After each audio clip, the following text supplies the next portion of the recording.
بسم اللہ الرحمن الرحیم۔ عزیز طلباء، میرا نام محمد نواز، میں اسلامیات کا استاد ہوں۔ بیٹا آج کا ہمارا لیکچر موضوعاتی مطالعہ نمبر 2، ٹھیک ہے بیٹا؟ اس میں سے تفصیلی سوال نمبر 2 اور 3 ہم نے ریڈ کرنا ہے۔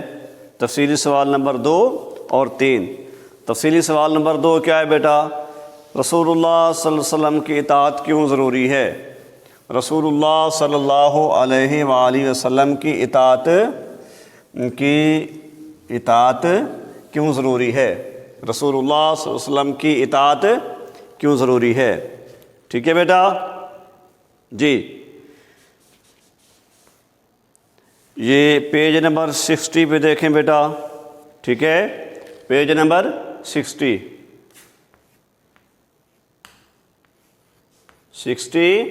اور 61، یہ 60 اور 61 پہ ہے بیٹا، ٹھیک ہے؟ 60 سے شروع ہو رہا ہے۔ جی، اللہ تعالیٰ سے محبت کا دعویٰ تو کیا جا سکتا ہے، مگر اس کا ثبوت کیسے دیا جائے، یہ سوال ہر انسان کے ذہن میں پیدا ہوگا۔ یہ سوال ہر انسان کے ذہن میں پیدا ہوگا کہ اللہ تعالیٰ سے محبت کا دعویٰ تو کیا جا سکتا ہے، مگر اس کا ثبوت کیسے دیا جائے، ٹھیک ہے؟ یہ سوال ہر انسان کے ذہن میں پیدا ہوگا۔ اللہ تعالیٰ کا کرم ہے کہ اس نے خود اس کا راستہ بتا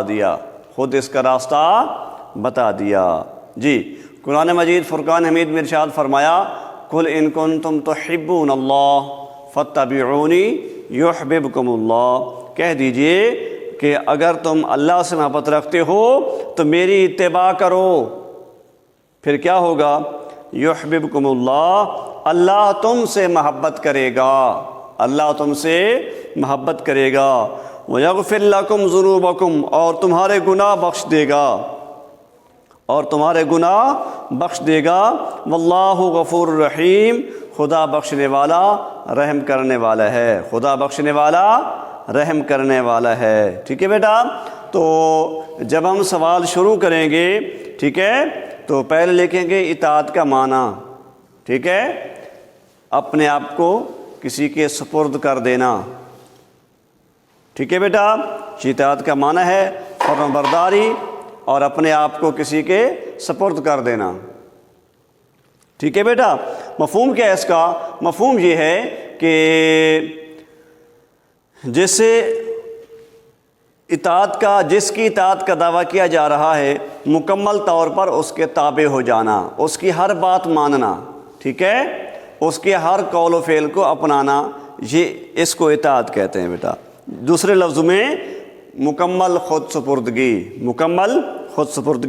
تو بیٹا اطاعت کا معنی مفہوم لکھنے کے بعد ہم ہیڈنگ دیں گے کہ اطاعت رسول قرآن کی روشنی میں، اطاعت رسول قرآن کی روشنی میں، ٹھیک ہے؟ پھر یہ سورۃ آل عمران کی آیت جو میں نے ابھی آپ کے سامنے ریڈ کی بیٹا، یہ لکھیں گے۔ اس کے بعد جو مواد لکھا ہوا ہے وہ لکھیں گے ہم کہ محبت الہی اسوہ رسول صلی اللہ علیہ وآلہ وسلم کی پیروی کا نام ہے۔ محبت الہی اسوہ رسول صلی اللہ علیہ وسلم کی پیروی کا نام ہے۔ اطاعت میں مکمل خود سپردگی درکار ہوتی ہے، ظاہری عمل کے پیچھے دلی چاہت اور قلبی میلان ضروری ہوتا ہے، وگرنہ یہ عمل منافقت بن جاتا ہے۔ اس پر متنبع فرماتے ہوئے ارشاد فرمایا، فلا وربک لا یؤمنون، فلا وربک لا یؤمنون، یعنی یہ دوسری آیت اب بیان کی جا رہی ہے، یہ سورۃ نساء کی ہے، ٹھیک ہے بیٹا؟ آیت نمبر 65 ہے سورۃ نساء کی، کہ تمہارے رب کے قسم یہ لوگ اس وقت تک مومن نہیں، ایمان والے نہیں یا مومن نہیں، جب تک کہ اپنے تنازعات میں آپ صلی اللہ علیہ وسلم کا حکم نہ مان لیں، اور پھر یہ کہ جو فیصلہ آپ دیں، ٹھیک ہے جی، مما قضیتا، جو فیصلہ آپ دیں اس پر تنگ دل نہ ہوں، ثم لا یجدوا فی انفسہم حرجا، اس پر تنگ دل نہ ہوں، ویسلموا تسلیما، بلکہ پورے طور پر اسے تسلیم کر لیں۔ یہ باب محاورہ معنی لکھا ہوا ہے بیٹا، ٹھیک ہے؟ کہ تمہارے رب کی قسم یہ لوگ اس وقت تک ایمان والے نہیں ہو سکتے جب تک اپنے تنازعات میں آپ صلی اللہ علیہ وسلم کا حکم نہ مان لیں، اور پھر یہ کہ جو فیصلہ آپ صلی اللہ علیہ وسلم کریں اس پر تنگ دل نہ ہوں بلکہ پورے طور پر اسے تسلیم کر لیں، ٹھیک ہے بیٹا؟ ترجمہ یہاں تک ختم ہوتا ہے۔ نیچے اس کی وضاحت لکھی ہوئی ہے کہ اطاعت و اتباع کی عملی شکل سے، اطاعت و اتباع کی عملی شکل سے ایمان کے تقاضے پورے ہوتے ہیں اور تسلیم و رضا کی برکات حاصل ہوتی ہیں۔ اس کے بعد بیٹا ہم نے ہیڈنگ دینی ہے اطاعت رسول حدیث کی روشنی میں، اطاعت رسول حدیث کی روشنی میں، ٹھیک ہے۔ تو یہ پیج نمبر 60 پہ آ جائیں بیٹا، ٹھیک ہے، پیج نمبر 60 پہ آ جائیں۔ اس میں دیکھیں کہ لا یؤمن احدکم حتی اکون احب الیہ من والدہ والدہ والناس اجمعین، تو میں سے کوئی اس وقت تک ایمان والا نہیں ہو سکتا جب تک کہ میں اسے اپنے آبا، اولاد اور تمام لوگوں سے زیادہ محبوب نہ ہو جاؤں۔ پھر اس کے بعد دوسرے جس لکھیے بیٹا، وہ دیکھیں لا یؤمن احدکم حتی یکون ہواہ تابعا لما جئت بہ، تو میں سے کوئی اس وقت تک ایمان والا نہیں ہو سکتا جب تک کہ اس کی خواہشات ان احکام کے تابع نہ ہو جائیں جو میں لایا ہوں، ٹھیک ہے بیٹا۔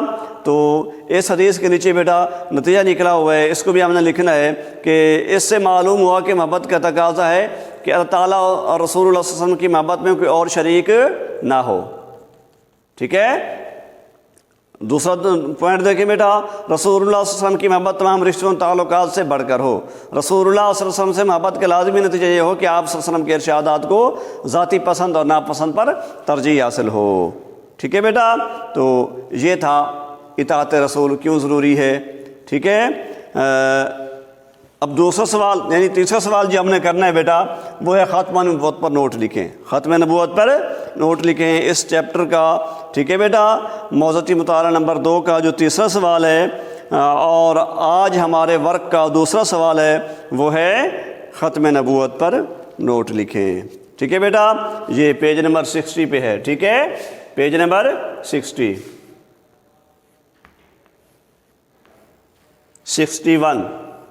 پیج نمبر 61، ٹھیک ہے جی بیٹا۔ پہلے لکھیں گے ختم نبوت کا معنی مفہوم۔ ختم کا معنی ہے مہر لگا دینا، بند کر دینا۔ ختم کا معنی کیا ہے؟ مہر لگا دینا، بند کر دینا۔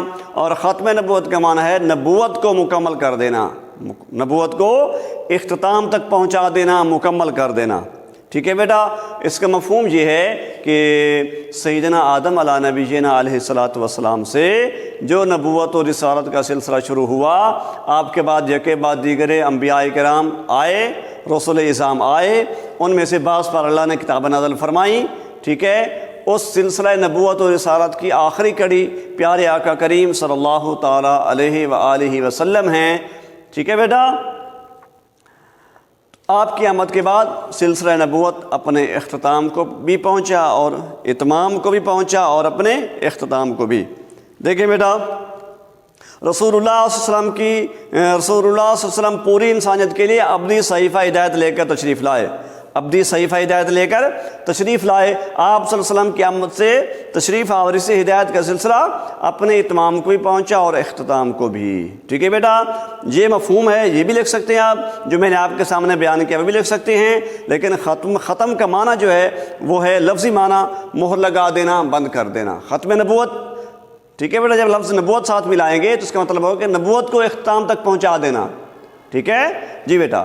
تو اب آگے ہم ہیڈنگ دیں گے کہ ختم نبوت قرآن کی روشنی میں، ختم نبوت قرآن کی روشنی میں۔ پھر جو جس آیت کے ساتھ جو مواد لکھا ہوا ہے بیٹا وہ بھی ہم اسی طرح پٹ کریں گے جی۔ تو پہلی آیت دیکھیں، یہ سورۃ المائدہ کی آیت ہے، الیوم اکملت لکم دینکم واتممت علیکم نعمتی ورضیت لکم الاسلام دینا۔ آج میں نے تمہارے لیے دین مکمل کر دیا، تم پر نعمت تمام کر دی، تمہارے لیے اسلام کو بطور دین پسند کر لیا، ٹھیک ہے بیٹا۔ یہ ترجمہ مکمل ہو گیا۔ اس کے نیچے جو مواد لکھا ہے بیٹا وہ اس عہد کی تشریح ہے، وہ ہم نے ضرور لکھنی ہے۔ دین مکمل، نعمت مکمل اور اسلام پر رضا الہی کا واضح اظہار رسول اللہ صلی اللہ علیہ وسلم کے آخری نبی اور رسول ہونے کا اعلان ہے کہ اب کسی اور نبی کی ضرورت نہیں رہی، اس لیے کہ احکام مکمل ہو گئے۔ اب اسوہ رسول صلی اللہ علیہ وسلم کو تابعت مشعل راہ بنانا ہے اور پیغام الہی کو اپنا دستور حیات سمجھنا ہے۔ یہ انسانیت کے لیے شرف بھی ہے کہ اب اسے دائمی ہدایت کا اہل گردانا گیا یعنی سمجھا گیا اور اس کو مرکز آشنا کر دیا گیا، یعنی ایک مرکز کی پہچان کرا دی گئی، کیونکہ رسول اللہ صلی اللہ علیہ وسلم سے قبل انبیاء کرام علیہ السلام علاقوں، قبیلوں یا خاص قوموں کی طرف مبعوث ہوئے تھے، اس لیے مختلف معاشرے تشکیل پاتے رہے۔ آپ صلی اللہ علیہ وسلم کی آمد سے بین الاقوامیت کا تصور ابھرا، ٹھیک ہے بیٹا، آپ صلی اللہ علیہ وسلم کی آمد سے بین الاقوامیت کا تصور ابھرا، ایک مرکز، ایک اسوہ اور ایک صحیح ہدایت نے نسل انسانی کو وحدت آشنا کر دیا، ٹھیک ہے بیٹا جی۔ دوسری آیت قرآن مجید میں ارشاد ہے سورۃ الاعراف کی آیت نمبر 158 بیٹا، قل یا ایھا الناس انی رسول اللہ الیکم جمیعا، فرما دیجیے کہ اے لوگوں میں تم سب کی طرف اللہ کا رسول بن کر آیا ہوں۔ اور دوسرے مقام پہ سورۃ الاحزاب میں ارشاد فرمایا آیت نمبر 40، ما کان محمد ابا احد من رجالکم ولکن رسول اللہ وخاتم النبیین، ٹھیک ہے کہ محمد صلی اللہ تعالیٰ علیہ وسلم تو میں سے کسی مرد کے باپ نہیں، آپ صلی اللہ علیہ وسلم تو اللہ تعالیٰ کے رسول اور انبیاء کے خاتم ہیں۔ اس آیت کا ترجمہ یہاں تک مکمل ہوا بیٹا۔ اب اس کے نیچے اس کی وضاحت لکھی ہوئی ہے تھوڑی سی کہ اب انسان کو ہدایت ایک ہی در سے ملے گی، اب پریشانی ختم ہوئی، تلاش کا مرحلہ تمام ہوا، سب کو اللہ پر ایمان لانا ہے اور اس ایمان کو محبت کا جوہر عطا کرنا ہے۔ رسول اللہ صلی اللہ علیہ وسلم کی محبت و اطاعت سے، محبت و اطاعت اور اتباع سے، محبت، اطاعت اور اتباع سے احکام الہی کا پابند بننا ہے، اسی میں دنیا کی بھلائی اور اسی میں آخرت کی نجات ہے۔ آگے ہم نے ہیڈنگ دینی ہے بیٹا کہ ختم نبوت حدیث کی روشنی میں بیٹا مختصر سی 2 حدیثیں لکھنی ہیں ہم نے کہ نبی علیہ السلام نے ارشاد فرمایا لا نبی بعدی، میرے بعد کوئی نبی نہیں آئے گا، ٹھیک ہے بیٹا۔ اسی طرح دوسری حدیث نبی علیہ السلام نے ارشاد فرمایا کہ میری اور دیگر انبیاء کی مثال ایسے ہے کہ جیسے کوئی آدمی ایک خوبصورت محل تیار کرتا ہے اور اس کے سامنے سے ایک اینٹ کی جگہ چھوڑ دیتا ہے، دیکھنے والا جب اس کو دیکھتا ہے تو کہتا ہے کمال کا مکان ہے، بہت خوبصورت مکان ہے، لیکن اگر یہ اینٹ جو چھوڑ دی گئی ہے اگر یہ لگا دی جائے تو اس کی خوبصورتی مکمل ہو جائے گی۔ تو نبی علیہ السلام نے فرمایا میری اور دیگر انبیاء کی مثال ایسے ہے، اللہ نے کائنات سجائی اور ان کو بھیجا اور میری کمی رکھ دی، جب مجھے مبعوث کیا گیا تو وہ کمی مکمل ہوگی، کائنات کا حسن مکمل ہو گیا، اب میرے بعد کوئی اور نبی نہیں آئے گا، ٹھیک ہے بیٹا۔ تو یہ تھا ہمارا آج کا کلاس ورک، اور آپ نے ہوم ورک میں یہ سوال نمبر 3 ختم نبوت پر نوٹ لکھیں، یہ لکھنا ہے، ٹھیک ہے بیٹا۔ اس لیکچر میں اگر کوئی بات آپ کو سمجھ نہ آئی ہو تو بیٹا ٹیکسٹ میسج کے ذریعے، کال کے ذریعے رابطہ کریں، آپ کی رہنمائی کی جائے گی۔ ہوم ورک کرنا نہ بھولیں۔ والسلام۔